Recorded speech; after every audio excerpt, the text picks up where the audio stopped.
1. Why pricing deserves more attention than it gets. Here's something many businesses overlook. Pricing is not just about covering your costs. It's actually one of the most powerful tools you have in marketing and one of the fastest levers to pull if you want to impact profit. Think about it. A small change in price can shift both your sales volume and your margins in a big way. Yet, many businesses either copy competitors or simply go with their gut. Smart pricing does three things. It reflects customer value, it positions your brand, and it drives profitability. Picture the difference between a roadside sandwich for 50 rupees and a 5-star club sandwich for 500. It's not just the bread and fillings. It's the expectations, the setting, and the perceived value. That's the true power of pricing. To understanding the 3 C's of pricing. Before you decide your price, you need to balance 3 forces. I call them the 3 C's. Costs, customers, and competitors. First, costs. You absolutely need to know your break-even point. But don't stop there.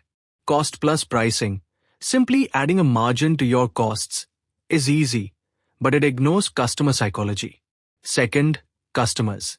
Ask yourself, what is the customer willing to pay? And what value do they attach to what we offer? And third, competitors. Where do you fit in the market?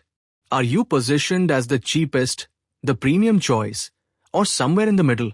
Balancing all 3 helps you find that pricing sweet spot. Profitable, competitive, and acceptable to your market. 3. Value-based pricing. Price for perception. Here's the thing. People don't actually pay for products. They pay for value. Value-based pricing means you set your price based on the benefits the customer perceives, not just your costs. Take Sensodyne toothpaste. It costs more than regular toothpaste because it promises something extra, relief from sensitivity. For people who need that, the benefit is worth paying more for. This approach works especially well for premium or niche products, B2B solutions, healthcare, personal care, and branded goods. But there's a catch. You must know your customers deeply, their needs, their worries, and their willingness to pay. 4. Psychological pricing.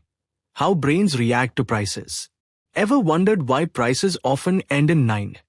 Like 499 rupees instead of 500 rupees? That's psychological pricing. Customers don't just read numbers, they feel them.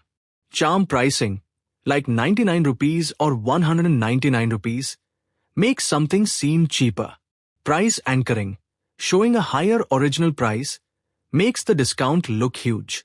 And decoy pricing, adding a third option, can nudge people toward a more profitable choice.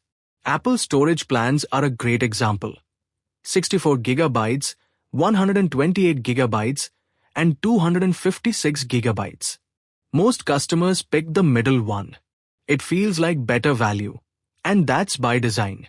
5. Penetration versus skimming. Pricing for market entry. When launching something new, you often see 2 classic strategies. Penetration pricing. Start low to enter the market fast, win customers, and build a user base. You see this in FMCG products and subscription apps. Think of Netflix introductory offers. Price skimming. Start high to target early adopters, then reduce the price over time.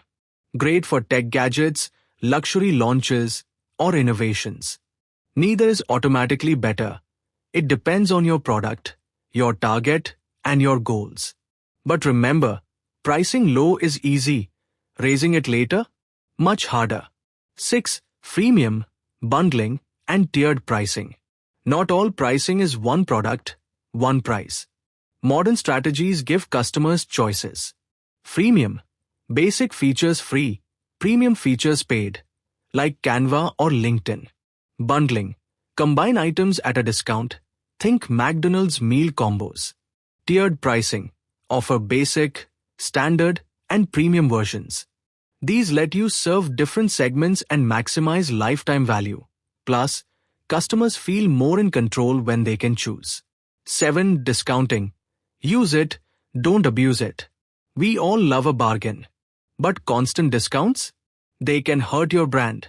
Too many deals can signal low value, poor quality, or even desperation. Use discounting strategically. Seasonal or festive offers, first-time buyer deals, loyalty rewards, or short flash sales. And consider alternatives, free shipping, bonus items, early access, to protect your brand's perceived value. 8. Dynamic and surge pricing, algorithms in action. In some industries, prices move with demand, time, or availability. Surge pricing, like Uber during rush hour. Dynamic pricing, airlines and hotels adjusting rates based on bookings. Real-time pricing, Amazon tweaking prices daily. Done right, this boosts revenue. But if customers feel manipulated, it can backfire. Rule of thumb, be transparent.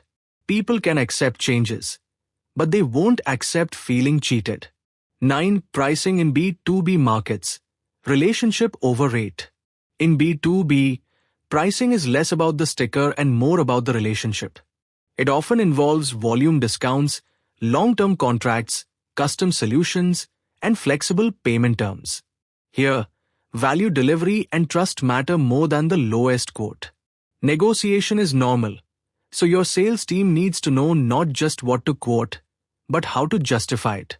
10. Revisiting and testing your prices. Pricing is not set and forget. Markets change, costs shift, customer expectations evolve. Ask yourself, are we underpricing? Has our cost structure changed? Are customers buying more of one tier than others? What's the competition doing? Digital businesses often run A/B tests to compare price points. Even small tweaks can have big impacts. At the end of the day, pricing is less about math and more about strategy. It's a mirror of how well you understand your market and how confident you are in the value you deliver.